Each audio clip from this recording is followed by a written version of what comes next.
जूही जी, बैंगलोर से। राधे राधे महाराज जी। महाराज जी, मेरा प्रश्न है कि योग वशिष्ठ में एक सूत्र का उल्लेख है जो इस प्रकार है, पुरुषार्थ ही परम देव है। महाराज जी, मैं इस सूत्र का भावार्थ समझना चाहती हूँ कि यहाँ पर पुरुषार्थ भागवतिक है या लौकिक? भागवतिक। लौकिक पुरुषार्थ में दम नहीं होती। जो लौकिक पुरुषार्थ है ये प्राकृतिक मायामय है, इसमें दम नहीं होती।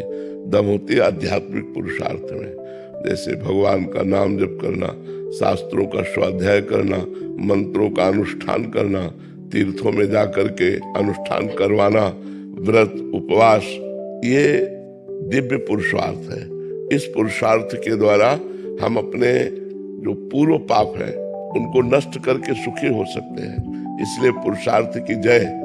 जो पुरुषार्थ अध्यात्म से जुड़ा है, अब केवल माइक पुरुषार्थ कर रहा है, जैसे बहुत मेहनत करके किसान फसल तैयार हुई, अब इतने में पानी गिर गया और वो फसल गिर गई और नष्ट हो गए, ओले गिर गए, फसल नष्ट हो गई। किस काम आया पुरुषार्थ?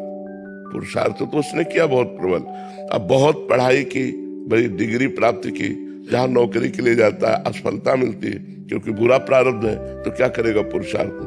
लेकिन अगर आपने जप किया है, आपने तीर्थावगाहन किया है, व्रत उपवास किए हैं, गंदे आचरणों का त्याग किया है, तो ये पुरुषार्थ आपको विजय दिलाएगा, आपको सुखी करेगा, आपको विपत्ति और संकटों से बचाएगा। और परम पुरुषार्थ के द्वारा हम भगवत प्राप्ति कर लेते हैं। परम पुरुषार्थ के द्वारा हम आत्मबोध ब्रह्म ज्ञान प्राप्त कर लेते हैं। जो योग वासिष्ठ है वो आत्मबोध कराने वाला ग्रंथ है।